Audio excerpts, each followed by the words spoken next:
This channel does not promote any violent, harmful, or illegal activities. All content provided by this channel is meant for an educational purpose only. আরে কম দে কিন্তু খাঁটি দে। MDH Kashmiri লাল লঙ্কার গুঁড়ো। অন্যদিকে south Calcutta ল কলেজের এই ঘটনায় গণধর্ষণের ঘটনা এখনো পর্যন্ত সবথেকে বড় আপডেট আপনাদের জানাবো। কিছুক্ষণ আগে গভর্নিং কমিটির বৈঠক হয়, সেই বৈঠকে তারা এই মুহূর্তে সিদ্ধান্ত নিয়েছেন যে কলেজ বন্ধ রাখবেন তারা, এবং কতদিন পর্যন্ত না, তারা বলছেন যে আপাতত অনির্দিষ্টকালের জন্য কলেজ বন্ধ রাখার সিদ্ধান্ত তারা নিয়েছেন। কেন এই সিদ্ধান্ত নিয়েছেন তারা, কলেজে যারা পড়ুয়া তাদের কি প্রতিক্রিয়া, আমি ইন ডিটেল জানবো। আমার সহকর্মী কৌস্তব এই মুহূর্তে আমার সঙ্গে রয়েছেন। কৌস্তব, কি কারণ দর্শিয়ে তারা এই কলেজ বন্ধের, অনির্দিষ্টকালে কলেজ বন্ধের সিদ্ধান্ত নিয়েছে, এবং ছাত্রছাত্রীদের মধ্যে কি প্রতিক্রিয়া? একেবারে দেখো, সাউথ ক্যালকাটা ল কলেজের যে গভর্নিং বডি রয়েছে, সেই গভর্নিং বডির বৈঠকে কিন্তু সিদ্ধান্ত নেওয়া হয় যে অনির্দিষ্টকালের জন্য আপাতত কলেজ স্থগিত করে রাখা হলো। এবং যে স্টুডেন্টরা এখানে এসেছিলেন আজকে, আমি একটু তাদের থেকে জেনে নেওয়ার চেষ্টা করবো যে অনির্দিষ্টকালের জন্য এই কলেজ আপাতত স্থগিত রাখার সিদ্ধান্ত নিল গভর্নিং বডি। কতটা ক্ষতিকর আপনাদের জন্য এবং কি কারণে স্থগিত নেওয়া হয়েছে, আপনাদেরকে কিছু জানিয়েছে?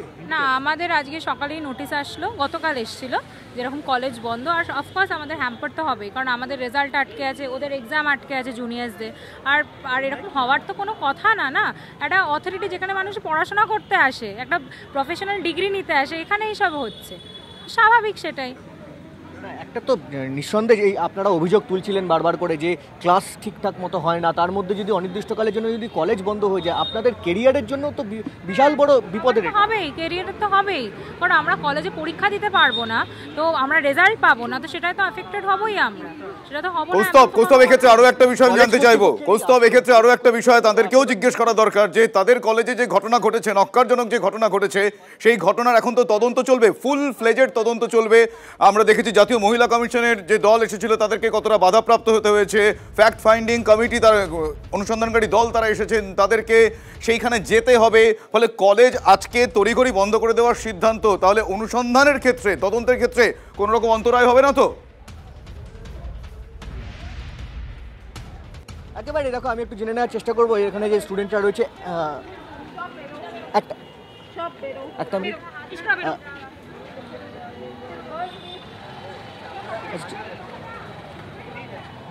দেখো, নিঃসন্দেহে দেখো একটা অন্তরায় তো যে ছাত্রছাত্রীরা রয়েছেন তারা তো মনে করছেন যে এখানে একটা অন্তরায় হয়ে দাঁড়াতে পারে, কারণ তারা আজকে এখানে আন্দোলনেও এসেছিলেন, এখানে তারা এখানে ডেপুটেশন জমা দিতে এসেছিলেন মূলত, কিন্তু তাদের সেই ডেপুটেশন তারা জমা দিতে পারেননি, কারণ এখানে যে ভাইস প্রিন্সিপালের কথা বলছি, ভাইস প্রিন্সিপালের সঙ্গে তারা দেখা করতে পারেননি। ভাইস প্রিন্সিপালের সঙ্গে দেখা করার জন্য তারা মূলত এখানে এসেছিলেন, কিন্তু তারা আলটিমেটলি সেটা হয়ে ওঠেনি, কারণ যেটা শোনা যাচ্ছিল যে গভর্নিং বডির বৈঠক যদি কলেজে হতো তাহলে হয়তো এখানে যে ভাইস প্রিন্সিপাল ছিলেন, ভাইস প্রিন্সিপালের সঙ্গে তারা কথা বলতে পারতেন, কিন্তু সেটা আদতে হয়নি। এবং তারই মধ্যে এরকম একটা নোটিশ, নিঃসন্দেহে তারা যেমনটা জানাচ্ছেন, এই রকম নোটিশে কিন্তু কলেজ কর্তৃপক্ষের এই নোটিশে কিন্তু আদতে তাদের কেরিয়ারের জন্য অনেকটাই যে বিপদের কথা তারা বারবার করে উল্লেখ করছিলেন, বারবার করে যে ঠিকমতো।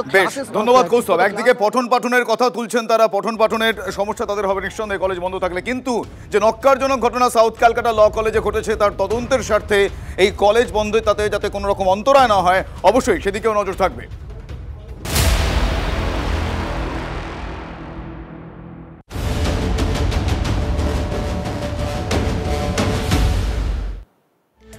নরাধম মনোজিৎ, দিন দিন তার বিভিন্ন কুকীর্তি প্রকাশ্যে সামনে আসছে। আগেও মনোজিতের বিরুদ্ধে শ্লীলতাহানি, যৌন হয়রানির অভিযোগ উঠেছে। TV9 বাংলার হাতে মনোজিতের ক্রিমিনাল রেকর্ড। 2018 সালে 16ই মার্চ মনোজিতের বিরুদ্ধে যৌন হয়রানির অভিযোগ করেন দুই ছাত্রী। NRS এ শারীরিক পরীক্ষা হয়েছিল ওই দুই ছাত্রী, তারপর ধামাচাপা পড়ে যায় ওই ঘটনা। ওই বছর ল কলেজ থেকে বহিষ্কৃত হয় মনোজিতের কলেজে ঢোকা বন্ধ করে দিয়েছিলেন তৎকালীন প্রিন্সিপাল দেবাশিস চট্টোপাধ্যায়। 4 বছর পর বহিষ্কারের পর 2022 সাল থেকে ফের কলেজে যাতায়াত শুরু মনোজিতের। আবারও তার বিরুদ্ধে গুচ্ছ অভিযোগ উঠতে শুরু করে। মেয়েদের উত্ত্যক্ত করা থেকে ছাত্র পেটানো, সবেতেই মনোজিতের নাম। থানায় অভিযোগও দায়ের হয়, কিন্তু মনোজিতের নাগাল কেন পায়নি পুলিশ? কোন প্রভাবশালীর হাত ছিল মনোজিতের মাথায়? কোন প্রভাবশালীর হাত না থাকলে কি এসব কাণ্ড এত সহজে ঘটানো যায় আর ঘটিয়ে পার পেয়ে যাওয়া যায়?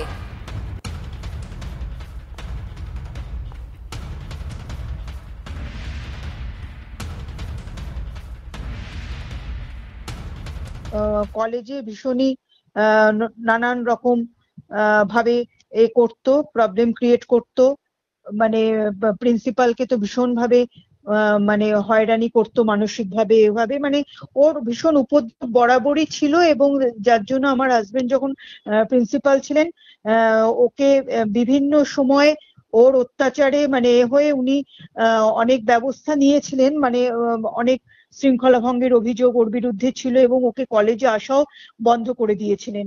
অকারণ হেনস্থা, মানে কারণে অকারণে, মানে ভর্তির জন্য, বেআইনি ভর্তির জন্য চাপ, বিভিন্ন অনুষ্ঠানকে সামনে রেখে অবৈধভাবে কলেজের টাকা নেওয়ার জন্য চাপ দেওয়া, সব রকমই ও করতো আর কি। মানে দুটো জায়গায় দুটো ইউনিভার্সিটির আন্ডারে ও সেম সময়ে সেম সেশনে ও ভর্তি হয়েছিল, মানে যেটা একেবারেই বেআইনি।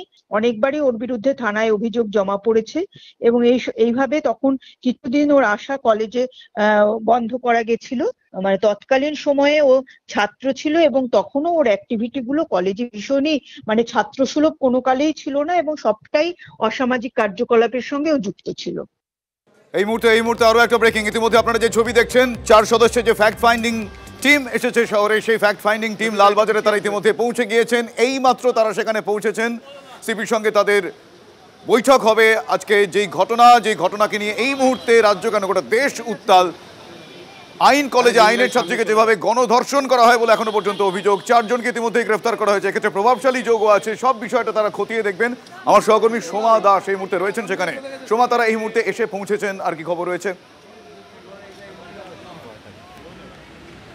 দেখো, এই মুহূর্তে লালবাজারে প্রবেশ করেছে বিজেপি যে ফ্যাক্ট ফাইন্ডিং টিম, তারা ইতিমধ্যে এসে পৌঁছেছে এবং পুলিশ কমিশনারের কাছে কিন্তু তার আগে থেকেই সময় চেয়ে নিয়েছিলেন এবং কসবা কাণ্ডের যে তদন্ত, সেই তদন্তের গতি প্রকৃতি কতটা এগিয়েছে সেটা জানার জন্যই কিন্তু তারা এসেছেন। এবং বিজেপির এই যে কেন্দ্রীয় শীর্ষ নেতৃত্ব তারা যেরকম রয়েছেন, আমরা কিন্তু দেখতে পাচ্ছি যে রাজ্য নেতৃত্বও রয়েছে। দেখতে পাচ্ছি এখানে সুকান্ত মজুমদার, অগ্নিমিত্রা পাল সহ রাজ্য নেতৃত্ব তারাও কিন্তু রয়েছেন।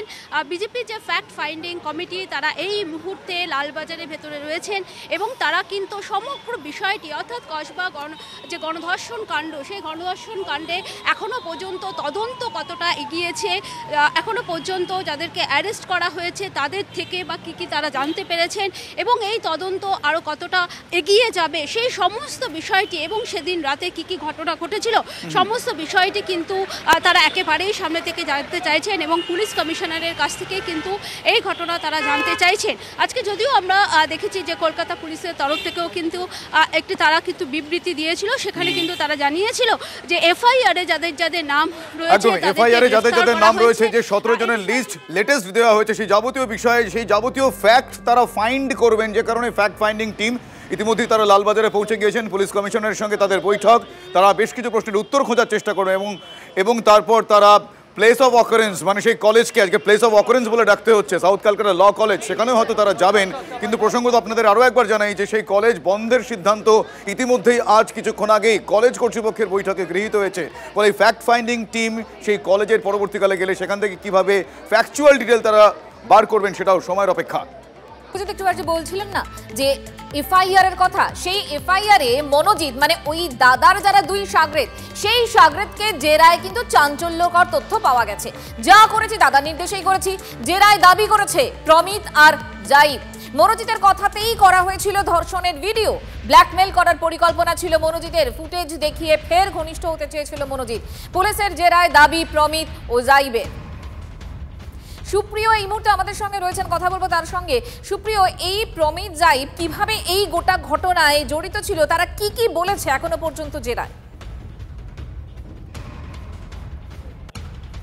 দেখো, একদিকে যে সিসি ক্যামেরার ফুটেজ তদন্তকারীরা বাজেয়াপ্ত করেছেন, সেই ফুটেজ থেকে এদের সকলের ঘটনার দিনের কি কি মুভমেন্ট ছিল সেগুলো তদন্তকারীরা হাতে পেয়েছেন। তার পাশাপাশি নির্যাতিতা ছাত্রী, তার যে বয়ান রয়েছে, সিকিউরিটি গার্ডের বয়ান রয়েছে, এই সমস্ত কিছু এবং তার পাশাপাশি এদের দুজনকে জিজ্ঞাসাবাদ করে ইতিমধ্যে তদন্তকারীরা যেটা জানতে পেরেছেন, যেটা আমরা সূত্র মারফত জানতে পারছি, এই যে প্রমিত এবং জয়ীব অর্থাৎ মনোজিতের 2 সহযোগী, তারা যেটা দাবি করেছেন ঘটনার দিন যা যা করেছেন সবটাই দাদার নির্দেশে। দাদা অর্থাৎ মনোজিতের নির্দেশে, অর্থাৎ মনোজিতের কথা রাখার জন্যই তিনি যা নির্দেশ দিয়েছিলেন সেই মতোই তারা কাজ করেছিলেন। এমনকি মনোজিতই তাদেরকে এই ভিডিও, ওই ছাত্রীর ভিডিও করার জন্য নির্দেশ দিয়েছিলেন এবং সেই ভিডিও কেন করতে বলেছিলেন সেক্ষেত্রে জয়ীব এবং এই প্রমিত তারা যেটা দাবি করেছেন যে পরবর্তীতে যাতে ওই ছাত্রীকে ব্ল্যাকমেল করা যায়, এমনকি শুধু তাই নয়, পরবর্তীতে যাতে তার সঙ্গে আরও ঘনিষ্ঠ হওয়া যায় সেই কারণেই এই ভিডিও করে রাখার নির্দেশ দিয়েছিলেন। কিন্তু এদের দুজনের এই যে বয়ান, সেই বয়ান কতটা সঠিক সেটাও কিন্তু সমানভাবে যাচাই করছেন তদন্তকারী আধিকারিকরা। কারণ এখানে আরও একটা প্রশ্ন রয়েছে, শুধুমাত্র দাদার প্রতি আনুগত্যের জায়গা থেকে দাদার নির্দেশেই তারা এই ধরনের একটা নারকীয় ঘটনা বা এই ধরনের একটা ক্রাইমের সঙ্গে তারা ইনভলভ হয়ে গেল, তাদেরও কি কোনো রকম কোনো কিছু পাওয়ার জায়গা ছিল? সেই কারণেই, সেই লোভ বা সেই জায়গা থেকেই কি তারা দাদা এই মনোজিৎকে সহযোগিতা করেছিলেন বা মনোজিতের কথাতে তারা ভিডিও করেছিলেন বা জোর করেছে? সুপ্রিয়, এখানে আরো একটা বিষয় উঠে আসছে যে শুধুমাত্র এরা দুজনই ছিল নাকি আরো কেউ থাকার কোনো রকম সম্ভাবনা কি থাকছে? দেখো, ঘটনার দিন থাকা, ঘটনাস্থলে উপস্থিত এবং এই যে সিকিউরিটি গার্ড সব মিলিয়ে 4 জনকে পুলিশ গ্রেফতার করেছে। কিন্তু যেটা তদন্তকারীরা এখনো পর্যন্ত জানতে পেরেছেন যে বিকেল 4টেতে কলেজ ছুটি হয়ে যাওয়ার পরেও ওই দিন 17 জনের উপস্থিতি ছিল, যাদের তালিকা ইতিমধ্যেই তদন্তকারীরা তৈরি করেছেন। এমনকি দুজনকে ইতিমধ্যেই ডেকে জিজ্ঞাসাবাদ করে তাদের স্টেটমেন্টও রেকর্ড করা হয়েছে এবং বাকি যে 15 জন তাদেরকেও দফায় দফায় ডেকে জিজ্ঞাসাবাদ করবেন তদন্তকারীরা। কেন জিজ্ঞাসাবাদ করবেন? 4টের পরে এদের সকলের উপস্থিতির কথা জানতে পেরেছে পুলিশ বা তদন্তকারী আধিকারিকরা, কিন্তু 4টের পরে এরা কত সময় পর্যন্ত ছিল? কারণ নির্যাতিতা ছাত্রী তিনি যেটা উল্লেখ করেছেন যে 7:30 থেকে তার সঙ্গে এই যে ঘটনা ঘটে সেগুলো শুরু হয়। তো এদের মধ্যে কেউ 7টা, 7:30, 8টা, 9টা পর্যন্ত ছিল কিনা? কারণ 4টের পরে এরা কতক্ষণ কোথায় ছিল কলেজে। আপাতত ধন্যবাদ তোমাকে। আপনারা শুনলেন এতক্ষণ ধরে যে দুজনের কথা বলা হলো, এই জয়ীব আর প্রমিত, এদেরকে একদম প্রথমে এদের দুজনকে গ্রেফতার করা হয়, তারপর মূল অভিযুক্ত মনোজিৎ মিশ্রকে গ্রেফতার করা হয়, তারপর গ্রেফতার করা হয় নিরাপত্তা রক্ষীকে, যার নাম পিনাকি। এই পিনাকি বাবুকে যখন জিজ্ঞাসাবাদ করা হচ্ছিল তিনি আবার বিস্ফোরক আর এক অভিযোগ করেন। তিনি অভিযোগ করেন তার মোবাইল ফোনটি কেড়ে নেওয়া হয়েছিল। তিনি বলেছেন যে মনোজিৎ এবং তার সঙ্গীরা তার মোবাইল ফোনটি কেড়ে নেয়। এখন প্রশ্ন হচ্ছে মনোজিৎ এবং তার সঙ্গীরা, এবং মনোজিতের কতজন সঙ্গী সেখানে রয়েছে সেটা তো এই মুহূর্তে আতশ কাচের তলায় রয়েছে। কিন্তু এই সঙ্গী বলতে তিনি কি এই বাকি দুজন মানে প্রমিত আর জয়ীবকে বলতে চাইছেন, নাকি এই সঙ্গীরা অন্য কেউ? যে কারণে যে 17 জনের লিস্ট ইতিমধ্যেই গিয়েছে, যার মধ্যে মাত্র 2 জনকে এখনো পর্যন্ত জিজ্ঞাসাবাদ করা হয়েছে এবং বাকি 15 জনকে দফায় দফায় জিজ্ঞাসাবাদ করা হবে বলে জানতে পারা যাচ্ছে। যে কারণে কিছুক্ষণ আগে আমার সহকর্মী মঞ্জিরা যে প্রশ্নটা তুললো যে এই যে 2 জন, 3 জন, 4 জন নাকি অনেকজন, 4টের পর ওই কলেজে কারা কারা যেতেন, তাদের কি কারণে যেতেন, কি গতিবিধি ছিল, একটা কলেজ কখন এই ধরনের ধর্ষণের ঘটনা ঘটার মতন পরিবেশ তৈরি হয়, এই যাবতীয় প্রশ্নগুলো কিন্তু এই মুহূর্তে তদন্তের পর উত্তর পাওয়া যাবে যদি সুষ্ঠুভাবে এই ঘটনার তদন্ত এগিয়ে যায়। আরো জানতে পারছি আমরা, লাগাতার পাশবিক অত্যাচারে অসুস্থ হয়ে পড়ে ওই ছাত্রী, কসবার ওই ছাত্রী। মনোজিৎদের অনুরোধ করেন হাসপাতালে নিয়ে যাওয়ার। শ্বাসকষ্ট শুরু হয় নির্যাতিতার। তারপর কলেজের কাছের ওষুধের দোকান থেকে এনে দেওয়া হয় ইনহেলার। রাত 8:39 কেনা হয় ইনহেলার। বাজেয়াপ্ত করা হয়েছে ইনহেলার কেনার বিল। জিজ্ঞাসাবাদ করা হয়েছে ওষুধের দোকানের মালিককেও। সাউথ ক্যালকাটা ল কলেজের একেবারে পাশেই 2 মিনিটের হাঁটা পথে এই ওষুধের দোকান। এখান থেকেই সন্ধ্যাবেলা 8:39 নাগাদ ইনহেলার কিনে নিয়ে যাওয়া হয়েছিল। দোকানের কর্ণধার আমার সঙ্গে রয়েছেন। পুলিশ আসার পরে আমরা জানতে পারি যে এখান থেকে একটা বিল হয় 8:39 একটা ইনহেলার গেছে ডিওলিন, একটা ইনহেলার। তারপরে পুলিশ এসে আপনাদের কাছ থেকে সিসিটিভির ফুটেজ নিয়ে গেছে, বিল নিয়ে গেছে, বাস এইটুকুনি বলেছে যেন সিসিটিভিকে ছেড়ছাড় না করা হয়, যে অবস্থা আছে সেই অবস্থায় রাখা হয়।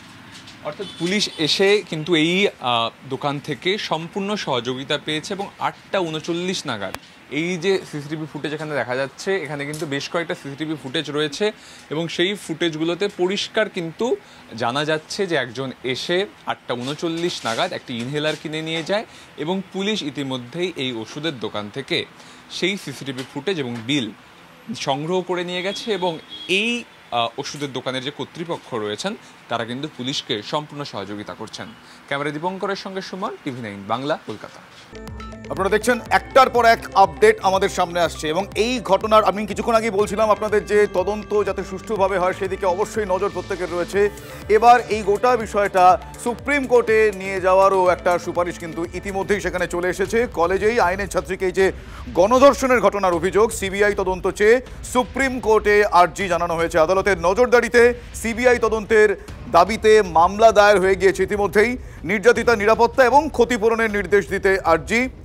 মামলায় মদন মিত্রর বিতর্কিত মন্তব্যেরও উল্লেখ করেছেন আইনজীবী সত্যম সিংহ।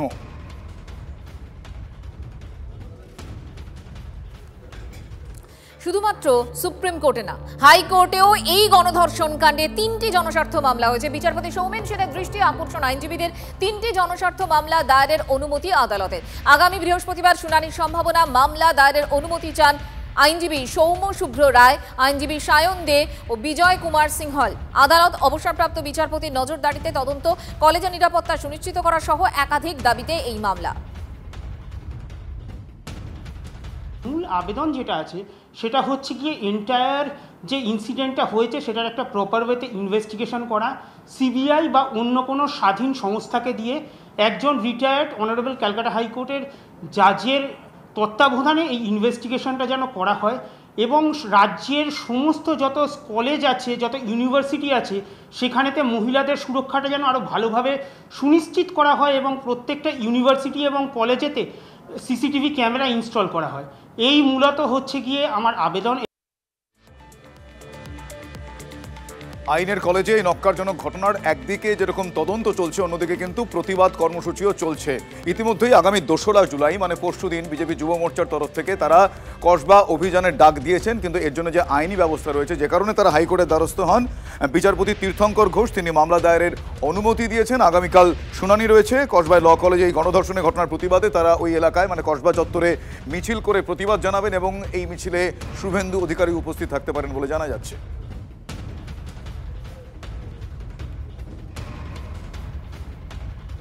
প্রতিবাদ বিক্ষোভ রোজই চলছে, যেমন আজও রাজ্য জুড়ে বিজেপির বিক্ষোভ। বীরভূমের মল্লারপুর থানার সামনে তুলকালাম, ব্যারিকেড ভেঙে থানায় ঢুকলো বিজেপি কর্মীরা। ছবি দেখাচ্ছি আপনাদের। এই মুহূর্তে যে ছবি দেখাচ্ছি আমরা, কসবা কাণ্ডের প্রতিবাদে বিরোধীরা সরব। আজও রাজ্য জুড়ে বিজেপির বিক্ষোভ। বীরভূমের মল্লারপুর থানার সামনে তুলকালাম, ব্যারিকেড ভেঙে থানায় ঢুকলো বিজেপি কর্মীরা। রীতিমতো ধস্তাধস্তি, ব্যারিকেড ভাঙা। থানার গেট, সামনের যে গেট, সেই গেটও তারা ভেঙে ফেলেন। বিজেপির বিক্ষোভ। বীরভূমের মল্লারপুর থানার সামনের ছবি দেখাচ্ছি আপনাদের। হিমাদ্রি এই মুহূর্তে আমাদের সঙ্গে রয়েছেন টেলিফোনে, আমাদের প্রতিনিধি। হিমাদ্রি, ঠিক কি সেই সময় ঠিক কি হয়েছিল একটুখানি জানতে চাইব। যদি প্রশ্নটা একবার কর। হিমাদ্রি, যে ছবি আমরা দেখাচ্ছি যে বিজেপির বিক্ষোভ, সেই সময় ঠিক কি ছবি ধরা পড়েছিল জানতে চাইব। দেখো, একেবারে বিজেপির ধ্রুব সাহা তার নেতৃত্বে বিজেপির লোকজন তারা আজ মল্লারপুর থানাতে গিয়েছিল, সেখানে বিক্ষোভ দেখাতে শুরু করে। পুলিশ কিন্তু তাদের ব্যারিকেড দিয়ে আটকে দেয়। প্রথম যে ব্যারিকেড ছিল পুলিশের ব্যারিকেড, সেই ব্যারিকেড ভেঙে কিন্তু মল্লারপুর থানা চত্বরের ভেতর একেবারে সামনের মধ্যে ঢুকে যায় এবং সেখানেই বিজেপির নেতা কর্মীরা তারা বেশ কিছুক্ষণ বিক্ষোভ দেখায় এবং প্রতিবাদে সেখানে অবস্থান বিক্ষোভ শুরু করে।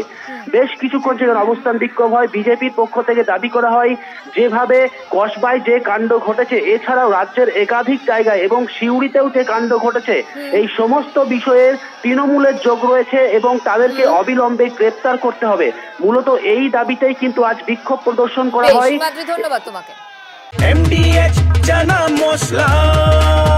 এখন ছোলা হোক বা বরবটি দানা, সাদা চানা হোক বা কালো, সব রান্নাই হবে অসাধারণ।